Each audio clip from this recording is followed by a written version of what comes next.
The Hangar Z podcast welcomes Terry Blakemore, owner and CEO of Quantum Helicopters in Chandler, Arizona. The guy that was the formation lead who saw his jet explode, 13-stage compressor exploded, and the whole thing was engulfed in flames. As the flight lead's continuing down the runway, turns off to the taxiway, looks back and sees Tank's jet is totally engulfed. He says, he's dead. There's no other way. 45 minutes later, Tank walks in the squadron, and the guys thought, we just saw a ghost. Welcome to the Hangar Z podcast, brought to you by Vertical Helicasts and partnered with Vertical Valor magazine. In this episode, John Gray and Jack Schonely have a conversation with the owner and CEO of Quantum Helicopters, Terry Blakemore. Terry's story of how he ended up owning Quantum Helicopters in Chandler, Arizona is unique, starting with a fixed-wing flight at age 9. That flight, with his dad, resulted in a focus on aviation and the goal of flying fighter jets. Terry's hard work paid off with an appointment to the United States Air Force Academy and eventually flying F-16s. Terry tells us about his interest in helicopters that led to him taking lessons at, you guessed it, Quantum Helicopters. His aviation and business experience led to eventually owning the business. We discuss flying an F-16, risk management, leadership, flight instruction, and the important safety culture while training students. Don't forget to like and subscribe to the Hangar Z podcast. We also appreciate you taking a minute to write a review. These little things actually make a big difference for us to bring you quality guests on this podcast. Thanks for doing that, and we really appreciate you listening. Thank you to our sponsors, Spectralab Incorporated, Summit Aviation, and Shotover Systems. Welcome to the Hangar Z podcast, brought to you by Vertical Helicasts. The Hangar Z podcast is the first and only podcast dedicated to promoting and exploring the personnel and equipment behind the missions in public safety aviation. Still southbound, skidding to a stop. Stand by here. Looks like you're getting ready to bail. Heads up, guys, bailing. Okay, the guy, he's running through the house, jumping the fence, through the shotgun, through something out. Grabbing the shotgun. Don't go over that fence. Don't go over that fence. Grab the shotgun again. He is armed. Stay there. Hold your position. It's time for your Heli Life giveaway buzzword. Listen up and remember this word because you'll need it to enter for a chance to win exclusive Heli Life gear. Ready? This episode's buzzword is cruise. Visit contest.verticalhelicast.com to enter the buzzword. We do active shooter intervention training at our church. We walk through with actual scenarios with airsoft, not with munitions, but with airsoft, and we're shooting. That's fun. And we're clearing rooms, and we're doing the work. We're on our campus saying we have home field advantage. We know how to move. We know how to shoot. We know how to communicate. And it's all a part of the training, right? It's all a part of how you should conduct yourself as a profession. So, Do you include role players? Kind of people screaming and yelling and moving? We do. The very first time we did, we had kids laying on the ground that were injured, and our kids were young enough at that time. They were like, they loved it. They thought it was, fascinating. We're rolling through. So it was a good time. That's another element of it. You could do that training and not have the role players, not as valuable. Yeah. Not as valuable. If you're not looking at people and having to step over people and hearing screaming and yelling, at the academy, we had sound. Just obnoxious recordings on a speaker that, just annoying you because it adds to the chaos. And let's face it, those incidents are chaotic. So that's really cool. That's really cool. Wow. That went down a great path, huh, John? That was fantastic. So let's go back to quantum specifically. And this topic is kind of how we came to you, Terry, because we have contact with law enforcement. And so tell us how Quantum Helicopter supports the local law enforcement agencies in their training, how that works, and how important that is to not just them, but to Quantum Helicopters. So I'll give credit where credit is due again. Neil Jones worked hard over many years, kind of like the Green Beret again, changing the hearts and minds of organizations to say, we can do this training for you and we can do it for less cost and we'll do it in a very professional way. And so since 2013, and actually even in the 90s, he was training some of the Mesa PD guys. But since 2013, if you just started there, all of Phoenix PD, Mesa PD, Maricopa County Sheriff, Pinal County Sheriff, some DPS, essentially all of them, there's one new one that just started. They have one pilot, Peoria PD, and they've got a Bell 505, and so they have a little different requirements there. But everybody else in the valley is doing their primary training here. And what they discovered is, in fact, at AppsCon, those guys, they're all my brothers. They all came around the booth, and the one guy was saying to me, Bobby, the chief over at Mesa PD, he says, Double D, Dave Dolinar, Maricopa County Sheriff, fantastic guy. He did it the old school way, and Dave will tell you that's not the best way to do it. In-house training, it sounds good at first, but in actuality, what you end up with is kind of distracted, trying to fit it in, asking guys to do primary training stuff when that's not what they've done for a living, or they haven't done it in a long time. So instead, take these guys, give them focused training, send them to an organization like Quantum that does it full-time, every day, all day. They can just focus on their training. The mission aircraft can stay mission ready and not put at risk. And there have been some pretty ugly examples of mission aircraft getting either totaled or badly damaged, not because anybody's a bad pilot, because you don't do it for a living all day long, every day. Some of these emergency procedures, some of these training events are unique enough that you really need to be doing a lot of it to be really good at it. So we've been doing it since 2013, a few organizations prior to that.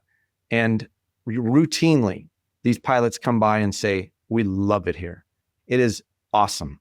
We just love because we're focused. We're learning quickly. I just had a gentleman walk out the door 10 minutes before we started this.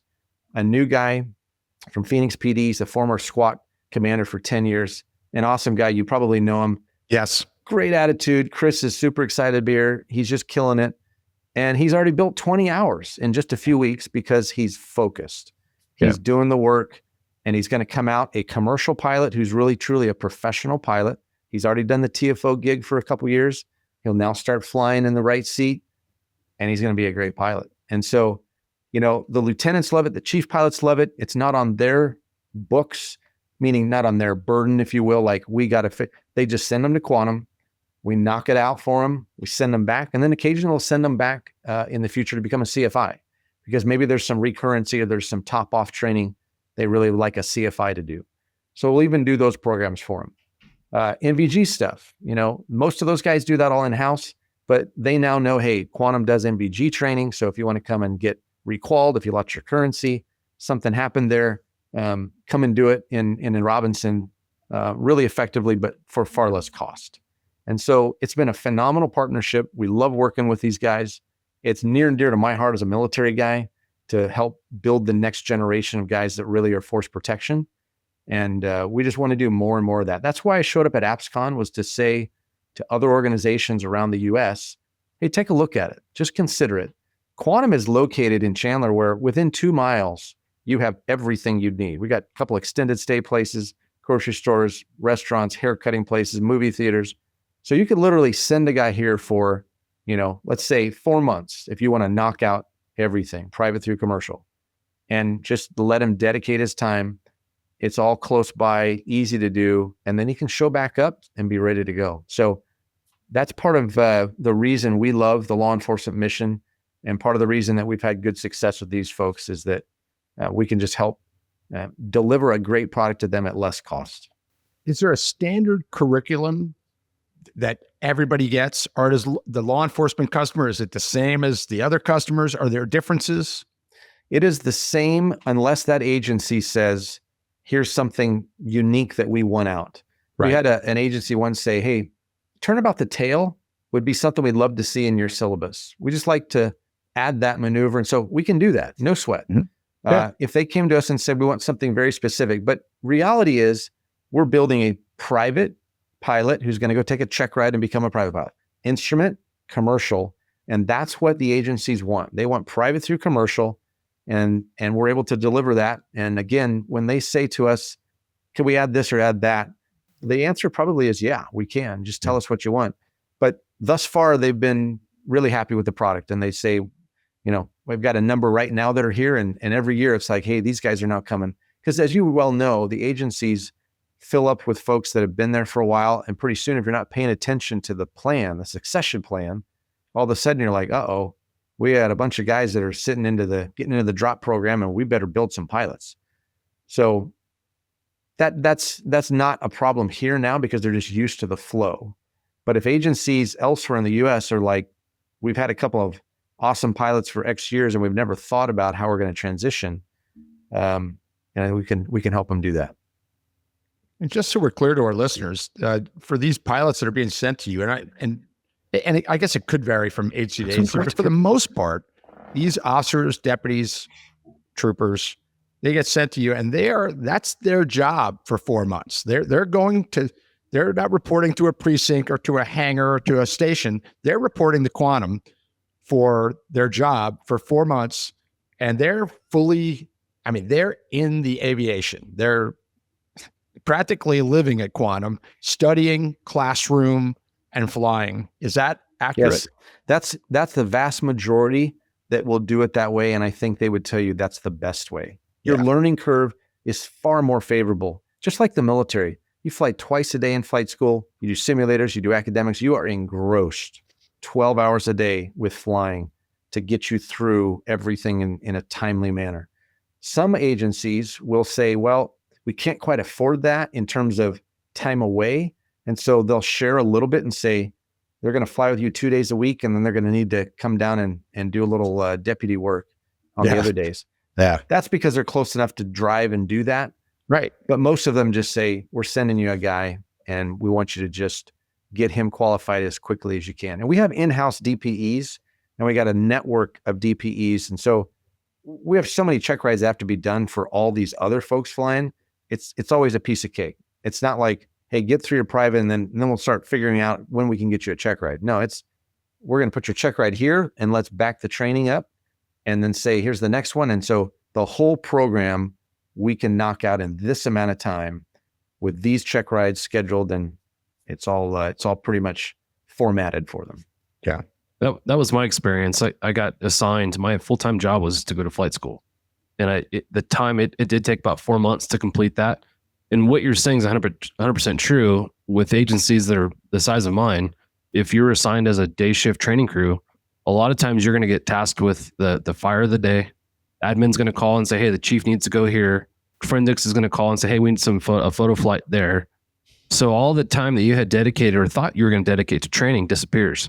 You might get 1 or 2 training flights in a week. So, extrapolate that over the time it takes to get your private. Not to mention the memory loss and the loss of skill that you've gone through in between all those flights. Where like you said, I'd fly twice a day. So all the things that I learned, they could build much faster. So really encourage folks to look at that model for training. It was really effective for me. It was great. It definitely works. And the reputation that Quantum has is excellent in those agencies that you talked about. We visited Phoenix PD. We did a 3-part series with them. We had 2 other episodes with Helen. I mean, Quantum came up in all those conversations, and off camera and off recording. Quantum came up again and again, and they're thrilled. I mean, they talked about it at length with us, and we went, wow, this is working. If they're that happy, that's a sign. Cops aren't happy about anything, Terry. I'm here to tell you. And if they're that happy about you guys, you're doing it right. Well, I'll tell you, I appreciate those guys. Those are my brothers and sisters in arms. But they were so gracious. Like when we got ready to go to AppsCon, I said, hey, I just built a new page that highlights everything we'll do on the public safety, training side. So if they're at our website, they can find that. But I built a flyer that went along with it. And these guys were awesome. They basically all said, hey, we'll do a testimony for you. So I built these testimonials, and I've got basically every chief at these organizations, the lieutenants, they're all more than willing to say, just send them to us. We'll tell them. And so I can kind of say, of course, I'm biased. I'm the owner of Quantum. I want you to come here, but you don't have to believe me. Go talk to the chief pilot at Phoenix PD. Go talk to the lieutenant at Pinal County. Go talk to any of these guys, and they'll give you the straight skinny. Yeah. And by the way, quantumhelicopters.com, excellent website. Excellent website. Really easy to navigate, very impressive. And I read those testimonials, Terry, and that says it all. If cops are happy about something, there's a reason for it. It's because it's an oddity. It's like, it's just I appreciate odd. that. And I'll tell you the other thing that I know organizations appreciate, and it's right there on that law enforcement or the public safety. There's a little blue button that says public safety aviation training. They can scroll down and they'll see our transparent prices. They don't need to guess. We're not going to say, hey, just let us do the training. We'll kind of work it out. They can see exactly based on if you got an average guy, you got a good TFO, he comes up and he's going to fly 60 hours of dual and 10 hours of solo. There's an average for you. It'll tell them exactly what private will cost, instrument will cost, commercial. Yeah. So their organizations won't have to wonder, what's it really going to cost to get this done? I remember looking at that graph. It was crystal clear. It was interesting because I saw it and I went, oh, what's this? And I'm looking and going, wow, no messing around here. I mean, it's very clear. You know what's coming. And can it vary? Of course it can. It depends on the student. Not everybody solos as quickly as others. Some do it, much faster than others. So it's hard to predict, but that you take that average and say, this is about what it's going to be. That's right. That's really nice for the customer, no doubt. Thank you to our sponsor, SpectroLab. SpectroLab, a pioneer and world-leading supplier of high-intensity searchlights for all para-public operations. Visit www.spectrolab.com to learn more about our third-generation Night Sun series high-intensity searchlight. When reliability and performance is critical to your mission, count on SpectroLab Night Sun searchlights. And if their organization says, well, we just want to pay for the whole thing up front, can we do that? We'll say yes. If they say, can we pay for the whole thing on the backside? We do that too. We'll get guys through their entire thing and then bill them. Sometimes we'll bill them up front, they'll pay it, and then we'll refund them if they say, hey, he only flew these number of hours. So it's very clear per hour what everything is, and they can at least know that they've got something to hang their hat on there. Yeah. It was really fun talking to the Phoenix guys about it, and Mesa. I talked to some of them about it too. I mean, it just came up. It just comes up in conversation because especially like at ABSCON and VAI, when the law enforcement side of things gets together, and you start chatting at the bar or on the floor, wherever at the booth, the same conversations happen. Right. But, hey, so what's going on, man? What are you guys doing different? What kind of equipment? Training comes up all the time. Think about how often our conversations included that last week, John.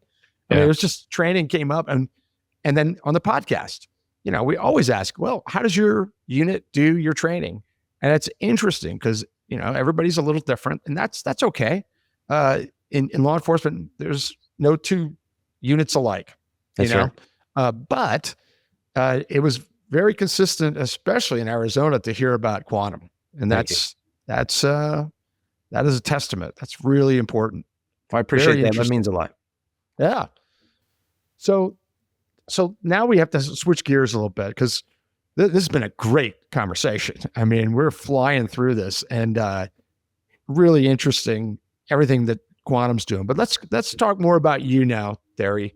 You mentioned your dad earlier, and he was a pilot, a civilian pilot, and you had an introduction flight with your dad early in your life that obviously, I'm pretty sure, I was never a detective, Terry, but I'm pretty sure it had a pretty big impact on your future. I'm just throwing it out there. Tell us about that intro flight with your dad. I was 9 years old when my dad had gotten his private pilot license. He and his brother had been to an air show. They saw the Thunderbirds fly. They were so fascinated by it. That's it. We're signing up for ground school. And they started flying at the local airport there in Casper, Wyoming, where I grew up. So anything my dad did, I wanted to do as a kid. So when dad started flying, anytime he would just kind of shake me in Saturday morning super early and say, hey, you want to go to the airport and go flying? I would just fly out of bed. And so I fell in love with flying mostly because I loved my dad and I wanted to do anything he was doing. But once I got airborne, it was like, this is incredible. I just love it. The perspective, the unique things you can do with it, the places you can go, the things you can see. And so that began a love of flying. And then because we lived in Casper and had family located down in Cheyenne, Denver, Colorado Springs, and on down, I-25 is how you get down to those locations. Well, the United States Air Force Academy is just north of Colorado Springs and west of I-25. And so as I started doing a little more flying with my dad, and I think he saw the love of aviation I had, he said to me on one of our trips down there to see family, hey, Terry, look over there. And there's the chapel and the cadet area and all that. I didn't know what any of that was. Sure. But he just said, hey, if you want to be a real pilot, you should go there. And that was my dad just kind of motivating me, encouraging me to go after something. And that just started a dream as a 9-year-old boy to go to the Air Force Academy and fly fighters. And fortunately, by God's good grace, I had the opportunity to do that. What did you take it a step further before Air Force Academy in aviation? Did you start taking lessons yourself? Tell us about that. I didn't start taking any formal lessons and getting dual training until I got to the Air Force Academy. In fact, my freshman year, I went down to they have an aero club there, and you could start taking lessons.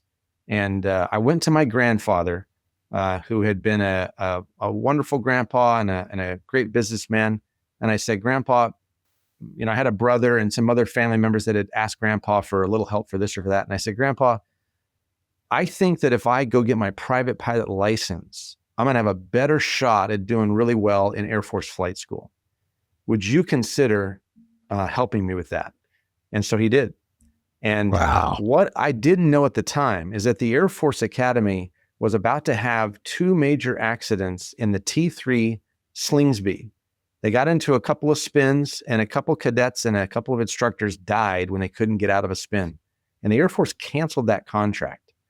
And so when it came time to actually go to Air Force flight school, there was one school in particular that anybody that really wanted to be a fighter pilot wanted to go to, and it's called NJET, Euro-NATO Joint Jet Pilot Training. It's located in Shepherd Air Force Base in Wichita Falls, Texas. In order to get into that, you had to compete not only on academics, military performance average, leadership, but then you needed some sort of an aviation hook. You needed to be a soaring instructor. You needed to be a private pilot. You needed to be a jump instructor. You had to have some aviation experience to get yourself to the top chunk, because there are only 90 out of 600. So in our class, 600 of us got to go to flight school, but only 90 could go to NJET. And my grandfather's getting me into flight training and me having a private pilot license, because the flight screening program was gone and there was no screening program to say this guy did better than this, so they're going to get to go to NJET. That was all I had to compete on other than my grades and MPA. So little did I know at the time, my grandfather would not only help me get my private license, but then he'd be the one who would help me get into NJET, which would help accelerate my career into a fighter. So it was a really amazing thing that my grandfather did for me. It was really deeply appreciated. And that NJET, that's after graduation or after before graduation? You graduate? It's after graduation. So you have to finish your 4 years at the academy, be commissioned as an officer, be selected for flight school, and then you go off and do flight training, which is about 1.5 years in total. And so, right after I graduated, got married, and then you're off to flight school. Wow. Thrown right into it. Yes. How many students were in your graduating class in the Air Force Academy? I think my class graduated with 980 something. Wow. We started with 1,300 something, and we graduated about 9 something. And then of those, about 600 went to flight school, which was a really high number. The Air Force has needs, and sometimes they're much higher, much lower. There were class years where 300 of a class of 900 got to go to flight school. We were fortunate in that there were a whole group of us that got to go, which was awesome. I'm always really fascinated with the academies. I think it's one of the most attractive forms of education that exists in the United States.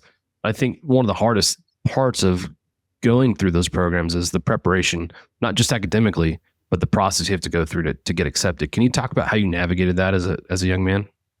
Yeah, when I really got serious, which I learned, when I was an 8th grader, like grades start counting and they go on a transcript, and that's when colleges get to start really weighing you. I realized freshman year of high school, I got to get deadly serious about this. So I went from being a pretty average student to what you would think of as a really good student, because I was a straight A student, but it was only because I was disciplined. And the discipline was purely about getting to the Air Force Academy. It was my dream, and I was going to pay that bill no matter what it took. I was going to work as hard as I had to get there. So when you hit your sophomore year, you start really getting serious about the process. And I read a book called How to Prepare, How to Get In, How to Survive.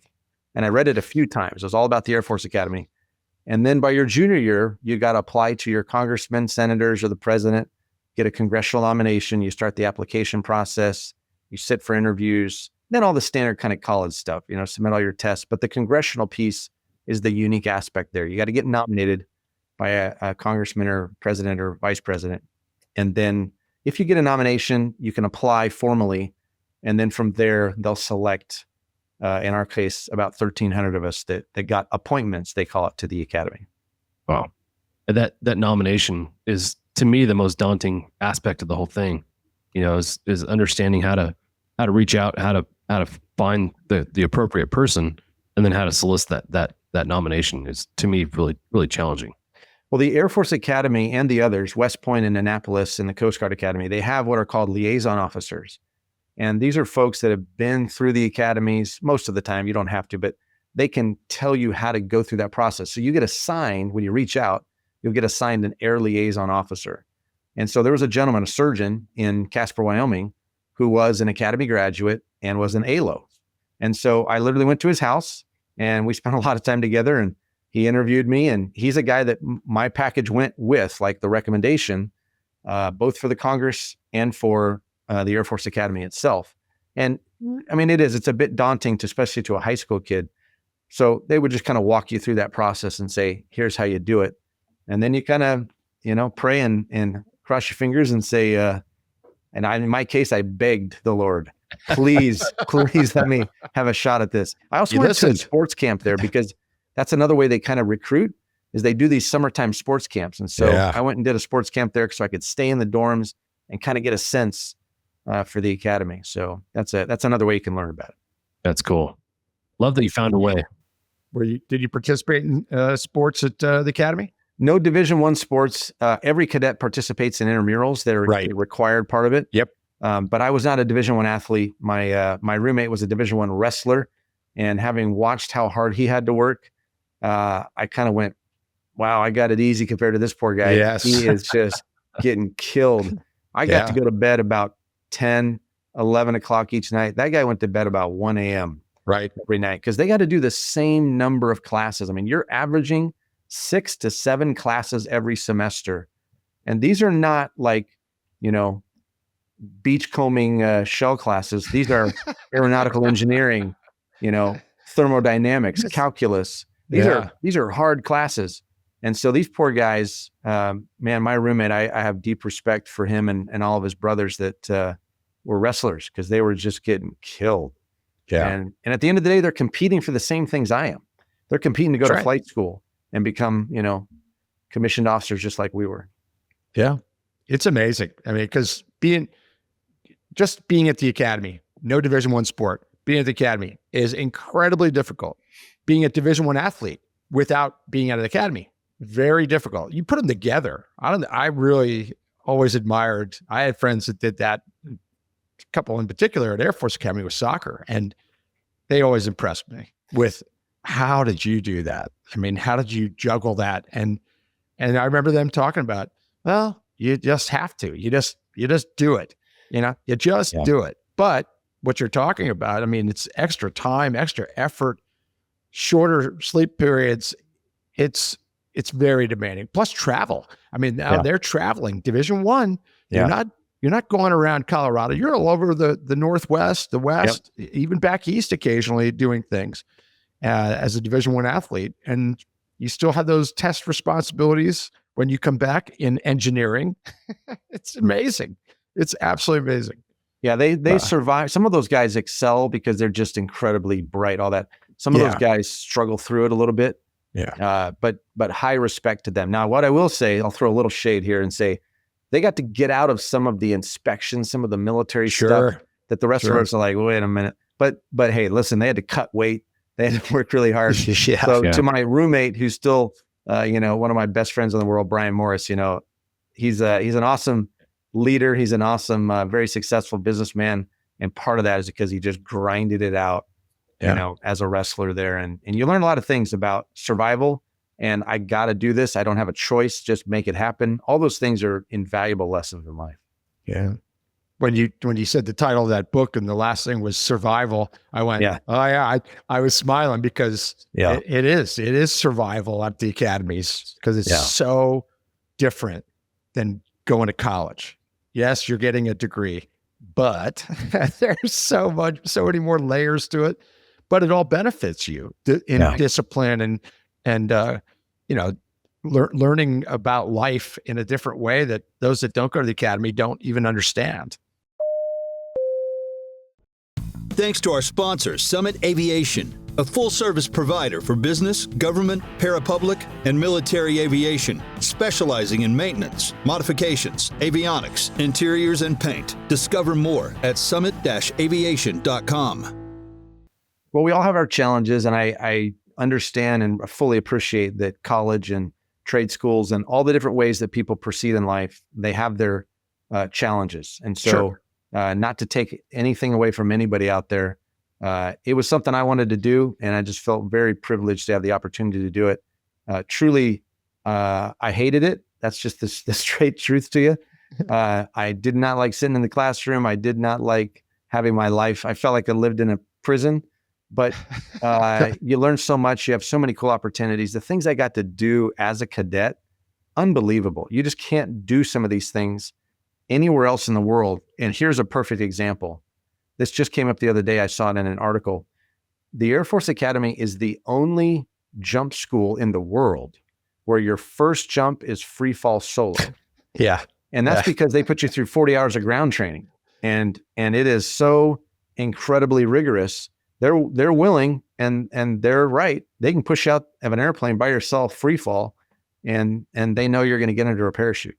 And that's kind of a testament again to that whole training piece. But those kind of opportunities, they don't exist anywhere else. And so really, really thankful for the opportunity to have been there. Did you do some glider flying too? Oh yeah. Every cadet does glider training. So you did that, and that's fun. That's like flying formation, getting towed behind an airplane, Yeah. Really fun. I got to be an intern at the Defense Intelligence Agency at the Pentagon, do some really cool briefings up there. I got to go to Alaska, fly in the backseat of an F-16 through areas of the wilderness over glaciers, fight some F-18 Hornets. I mean, unbelievable. Just opportunities you don't get as a 20-year-old kid anywhere else. So any kid that ever thinks about going, just do it. Just bite the bullet, pay the penalty, and go do it, because you're going to have opportunities to do things in the military that you otherwise wouldn't. You experienced all this all before the age of 22 when you graduated? Yeah. Wow. Yeah, for sure. Jeez. I can't remember who it was. One of our previous guests that had graduated from one of the academies said about the academies, they're great places to be from. That's exactly, well, that's an academy saying. Okay. It is a great place to be from. It's wonderful to see it in the rearview mirror. Yeah. You couldn't put a gun to my head now and make me go back and do it because it's too painful. If you wiped my memory, if you did like the Men in Black, like, and I couldn't remember, then I go do it again. Yeah. Wow. That's great.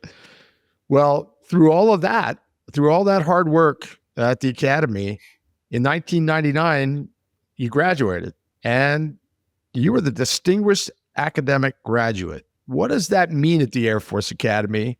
Tell us about that recognition. So at the academy, they don't have, summa cum laude, magna cum laude, those kind of typical, societies or rankings in a civilian college. They have one category, and it's called Distinguished Graduate, and it's the top 10% of your class. Now, every academic major can have a top graduate, but basically there's DG, and then there's, everybody graduates. And so that was something, interestingly, on your transcript, you could see every time you got your grades for the semester, what number you were in your class. Oh, wow. And you could start predicting, like, am I going to be a distinguished graduate? What kind of GPA do I have to end up with? And I remember chasing it because I've said this on a different, I said it to Halsey on his helicopter podcast. I really, really disliked school. It was just a discipline issue for me. I was not a naturally gifted student. I had to work extremely hard. I really believe that I entered in the bottom 10% of my class. Like if you looked at my credentials, you looked at my, my test scores, all that coming into the academy, there were 150 valedictorians in my class at the Air Force Academy. And so I was nowhere near that. I was in the bottom 10% of that group. But I'm a guy that can see a goal and go get it. And so I looked at the number, and every semester I just tried to keep paring it down. And I had like a line. I could see I can get to the DG point if I keep averaging above this GPA. And so it was not something I told anybody about. It was just something I looked at each time and went, okay, I think I'm going to make it. I'm on track. I think so. So I was fortunate enough to get in there. And the one little thing you get out of that, it's so pathetic. Literally at the beginning of the ceremony, you're all on the floor. The president of the United States was our speaker. They say, well, all the distinguished graduates from the United States Air Force Academy, please rise and be recognized. So you literally get your 10 seconds of fame. The front two rows, you get to stand up and then sit down. Well, there you go. That's what you get for all your hard work. Wow. Then No you get a extra little pin or anything? Well, you get a little on your diploma thing. It does say you're a distinguished graduate, but And you got to put it on your resume, which was where I found it. So That's right. congratulations. that's right. That is amazing. That's really amazing that you considered yourself in the bottom 10 and ended up in the top 10. That's and 150 valedictorians were in your competition for that. Holy crap.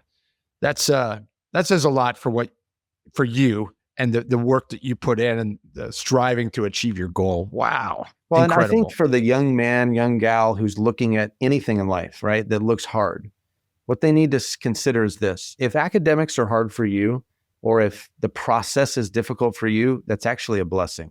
Because what you do is you learn to work hard at something. If you are just purely naturally gifted, not much effort has to be put in to do something, when you leave school someday, the rest of the world is all about work. There is no take a test. If it's the top of your head, you get to pass it, get an A and go home and get your money. Everything is hard work. Yeah. So it's a blessing when you have to work hard, and you ought to say to yourself, I am far more capable than I probably have ever realized. And if I'll just set a goal and set a disciplined path, kind of like the atomic habits thing, where just make little changes every day, 1% changes. And what you'll find is over 10 years, over your high school and elementary school kind of combined, you'll have made huge strides towards a goal. And so I would encourage all the young folks out there. I almost didn't even apply to the academy because I was so disappointed in my test scores. And I looked at my stuff. I'm a straight A student. I got all these leadership sports, everything else I need, the recommendations. I got the congressional nomination. And my test scores were just so disappointing to me. And I thought, I'm not going to get in. But there was a major honor scandal 2 years prior to my class, and they kicked out about 200 something cadets. Oh yeah. Wow. And they had to plus up my class a little bit. So that's how I slipped in there. And all you need is your foot in the door, just slip in the door and then get to work. So that's what I would ran with it to do. Yeah. And you ran with it. And look at this. Look where you're at today. I mean, all you've done and what you're doing now, incredible. Wow. I know it's a long process after graduation, but can you give us the kind of the Reader's Digest version of, graduation to F-16 wings, F-16 pilot. I know it's a process there, but give us the Reader's Digest of that. Yeah. After you graduate, every military academy, this is the best part of the whole thing. You get 60 days of leave. Go decompress and enjoy your leave. I got married in that time frame. Then we showed up at Shepherd Air Force Base, and you start flight school. And flight school, the first part of it is about a year long when I went through it. And so you fly 2 different jets. You got 5 different flight check rides, 5 different simulator, emergency procedure check rides, academic tests galore. But that's a year, 2 different jets, T-37, now it's the T-6, then the T-38. Each time you get racked and stacked in your class. And then by the end of it, if you've gotten into, in my case with NJEP, everybody's supposed to go to a fighter.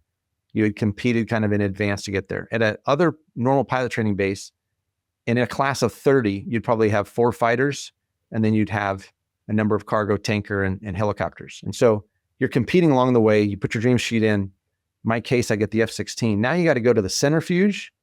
You got to go to water survival. You got to go to SEER training if you haven't been there.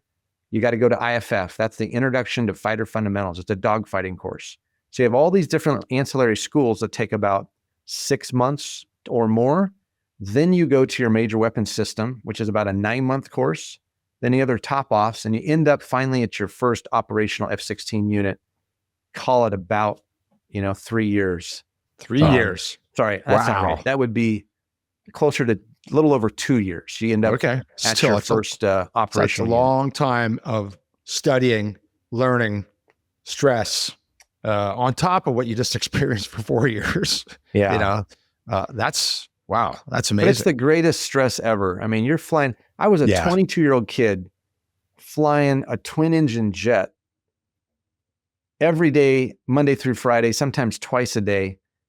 And you just look around, you smile, and you go, our saying was this, because you're always 3 flights away from washing out of the program.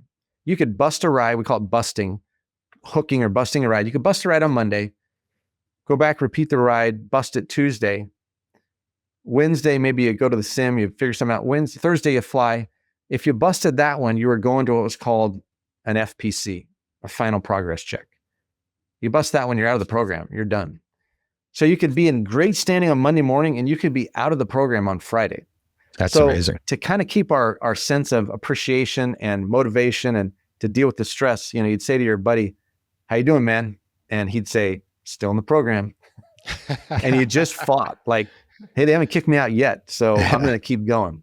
And so it was incredibly stressful, but incredibly exhilarating too. It was a boyhood dream realized. And it's like, man, I'm blowing a lot of JP8 out the back end of this T-38, and it costs the Air Force a ton of money, and it's really, really fun. Wow. I'm curious, when you signed the commitment to go to the Air Force Academy and you decided to become a pilot, what was the commitment on the back end that you had to serve as a pilot to fulfill the obligations? When you graduate from a military academy, you get a 5-year commitment to the military. But if you then go to flight school, you pick up an additional commitment. When it was my year, it was an 8-year commitment post-graduation. So you're already a year plus past your academy graduation. Now you have another 8 years. Now it's 10 years. So basically they have you past the 10-year point because of your training. I was at the 10-year point, even with all my other ancillary training, when you could first separate from the military if you wanted to. And then with your academy time, if you got to the 20-year point, then you all of a sudden get 24 years of service for retirement pay. Oh, So anyway, for me, it was 8 years after flight school. That would be the first opportunity you'd have. Today, it's 10 years. Okay. So it almost makes all the sense in the world to then stay at least for the 20. For most people, I think so. I think that's the way a lot of people think about it. Now, the way the airlines ebb and flow with hiring and dollars and bonuses and all that, that affects that a lot. The military will counteract that with a pilot bonus that says, hey, at your commitment, now all of a sudden we're going to offer you. When I got out, you could take a $250,000 bonus over 5 years. And so then they had you to the 15-year point. Now you're definitely like, man, I'm within reach, right? 20 years is what you need to do a full retirement. And in the military, it's a defined benefit program, which means you either make it to 20 or beyond and get a retirement, or you get 0. Yeah. So in my case, I elected to leave based on 2 things. One, I had a medical high G-force issue that was developing called exertion headaches that was making it very, very difficult and slightly dangerous for me to begin or to continue flying the jet. I could fly in every regime, but if you put me in the 7 to 9G regime, the last couple years of my time, it got pretty dangerous for me in terms of the migraines it would cause and what felt like an aneurysm. So the doctors kind of said, listen, I really think you ought to call it quits here and say thanks for the 10 years of flying the jet. Yeah. But I also wanted to be a businessman. It was my second dream. I had 2 dreams, one be a fighter pilot, the second one be a businessman. And there were great opportunities right here in Phoenix to do that. So it made sense for me. That was the best decision I ever made by far financially, to get out and go. But for most people, I think you're right. It makes more sense for them to stick in there, they leave at 20. They can still get hired by the airlines and have a wonderful airline career or whatever they're going to do. Mhm. Now they also have a military retirement. So it makes sense for most of them. Yeah. Wow. Well, John, you know what time it is? It's call sign story time. It's funny. Lately, we've had so many fighter pilots. We've had Scooter from the Blue Angels and Lumpy from Marine Corps and Coast Guard, and then Jello, the fighter pilot podcast. And now here we are, Terry. So it's time for your story for your call sign, how you got, what it is and how you got it. Thank you to our sponsor, Shotover. Shotover Systems is the leading developer and manufacturer of high-performance gyro-stabilized cameras with advanced real-time AR mapping and mission management, all backed by unparalleled custom training and support. Now offering the M2 multi-sensor system, sole 6-axis EO/IR platform with 4K Ultra HD color and infrared technology. Ideal for law enforcement and defense. Offered with real-time AR overlays to quickly identify streets, weather, and traffic. Automated license plate recognition, 24 megapixel digital photographs, and automated steering and tracking. In flight school, you get a call sign, and I'll tell that story first, Okay. but it's not your permanent call sign. It is the call sign that is there while you're in flight school, and you even get a second one in your first basic training in the F-16. It's not till you get to your operational unit that you get your permanent call sign. So I was in a T-38 in flight school, and we ended up poking into a thunderstorm on departure. And just to set the stage, it's awesome. You're flying your departures at 400 knots in a T-38. We get into some really serious weather. You don't have a radar on board, and at the time it looked like it would be fine. Well, anyway, we get hit by lightning. And as I describe it, it was like I saw Jesus saying to me, come home, because it was this massive bright white light. It hit the pitot tube, and it went down basically the rails. My instructor had his hand and his arms up on the rails, and he just yelped because it jumped. Well, the lightning, the static charge jumped down to the only other place that you have metal on you, which is your parachute harness, and where it's rigged down here.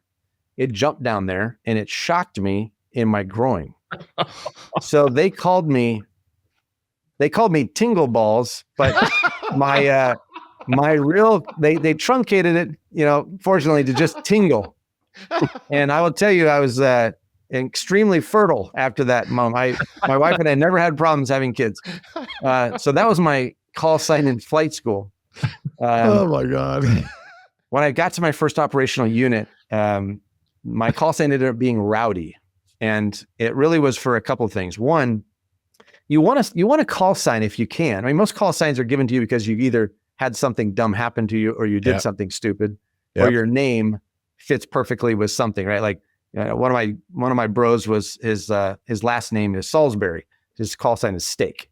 So if you have a name like that, they're going to attach it sometimes. But in my case, Rowdy came from the fact that I was the guy who was the adult in the room taking care of all of the rowdy fighter pilots. So when we're on deployment, we're on, anything, I'm going to be the I'm going to be the guy driving and making sure that everybody gets home from the casino and from wherever they've been. And so I was the non-rowdy guy. I was the guy that was making sure, I was the calm, cool guy trying to protect everybody from, getting thrown in jail. Yes. So they said, we're going to call you Rowdy. Just like the guy that's silent in a squadron who says nothing, they call that guy Screaming, right? Right. So I was Rowdy. But fortunately, it strikes fear into the hearts of communists, around the world. You want a call sign that makes them fear you, right? So Rowdy was a good one. Oh, that's great. What a great story. That's much more intimidating than Tingle. Yeah, Tingle. Yeah, exactly. Tingle. What a funny story. That's great. Ooh, Tingle's coming inbound. That's right. That's right. That's fantastic. Well, we did this to Scooter on the F-14 Tomcat. We'll do the same thing for you, Terry. Tell us about the F-16 Fighting Falcon. The F-16 is the world's most beloved, highly capable, flown multi-role fighter. I mean, you can't put your finger on another jet around the world that's been flown by more of our allies and employed in every mission set. the really cool thing about the F-16 is that we did basically every mission. So a lot of fighters get a little bit pigeonholed into the one or two things that they do really well. Like, and I'll give total shout out to my brothers in the F-15. Those guys do the air-to-air role, better than any. Now it's the F-22, but air-to-air is their thing, and they are exceptionally good at it. The F-16 was multi-role, so you're air-to-air, air-to-ground. You're going to do close air support. You're going to do combat search and rescue. You're going to do defensive counter-air and offensive counter-air. You're going to do killer scout. You're going to do everything. And as a guy that gets easily bored, and that really truly is me, I love the multi-role. You get to do everything. So the F-16, the most beloved and the most efficient, the most, capable for your dollar, for your total numbers. If you're going to build an Air Force that's incredibly capable, you do it with an F-16. Today you do it with an F-35, right? And that's the multi-role that can do it all. So I loved that role. I had a lot of F-16 instructors at NJEPT that really kind of pushed me in that direction. And so I love it. The F-16, it's a G monster too. There's nothing that rips G's and just crushes you like an F-16. F-22 can do that, but 9G sustained in that thing. It's just a bone crushing, highly defendable, highly maneuverable aircraft. One of the most impressive things at air shows over the years was the F-16 demo when they come in hot and do a tight circle, which you're just described. I mean, and you just go, how does that happen? He's going that fast, but the G-forces are extremely high during that. What was a typical G-force for a maneuver like that?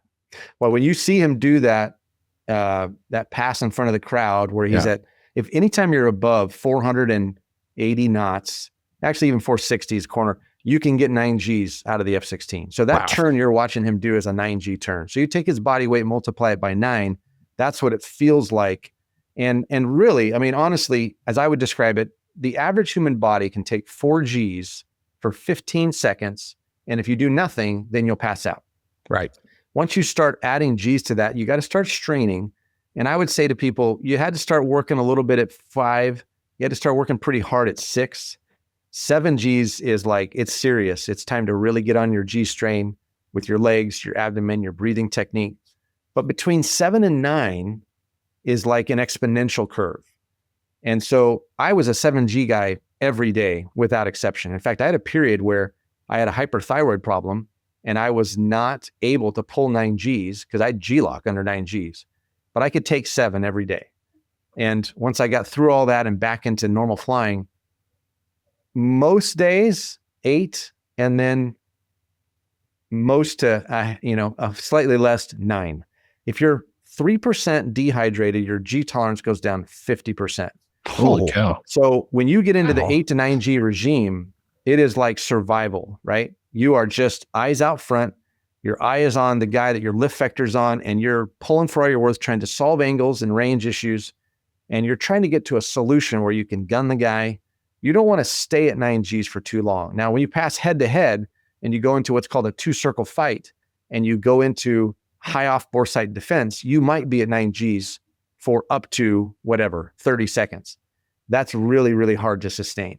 The human body does not want to live there for any length of time.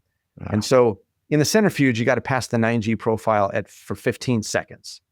Sure. And hopefully you're never really needing to be on there for longer than that, because it is like a combination of an elephant sitting on you with your body on fire, because your capillaries are bursting and it just feels like massive heat.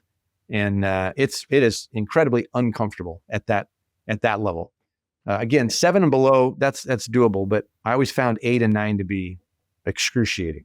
How much does the G suit assist you in that? I mean, does it help you a lot, a little? Is about 1G. That's it. But what it does is it gives you something to squeeze against, and it reminds you kind of like, hey, squeeze harder. So it's squeezing your legs, helping that blood to not pool down in your legs, but it's only 1G of really resistance. So we had to do in the F-16, every jet has a different profile in the centrifuge. We had to do no G suit, 1G to 8.5 Gs with 0.1 G per second acceleration. So you start at 1, 1.1, 1.2.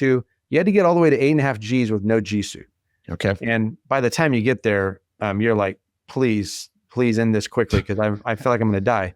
But your body is able to do it without a G suit. I mean, when the Blue Angels fly, the F-18 is limited to 7.5. But they don't fly with a G suit because the G suit inflating will be moving their arm while they're flying. They like to rest their arm on their leg. And so in the F-16, you got a side stick controller. And you wouldn't want to try to do a show at 9. But with the side stick controller, it's not being moved by the G suit. So the Blues will fly around, and I think their show is limited to 7, but they'll fly around without a G suit because the body can do it for sure. It's a lot of work, but you can do it. That's amazing. The latest Blue Angels documentary spent a lot of time in the centrifuge. I don't know if you've seen it. It was fascinating. It is. It's fascinating.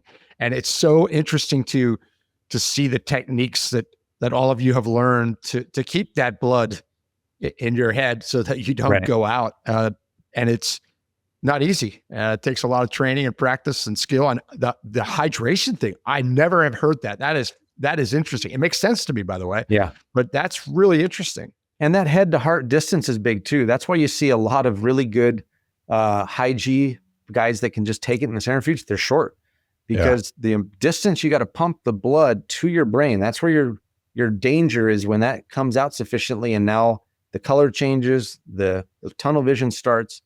The guys, honestly, that are the most susceptible and are flying the most dangerous are the Thunderbirds doing that 9G turn or the F-16 demo because they're down low, they're close to the crowd, they got to make that turn happen, and you're either on it or not. When I'm up at altitude and I'm in a dogfight and I'm at 9Gs and I'm starting to go out a little bit or I'm starting to lose some color, I can ease off the G, and even when I need to, just knock it off or terminate, set up for the next fight.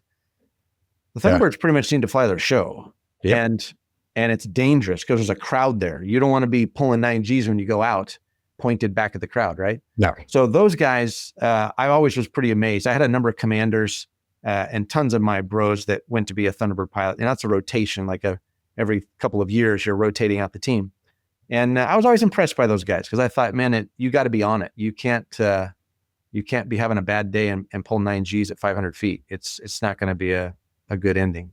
Wow. Let's go to some of the operations and some of your experience in that F-16.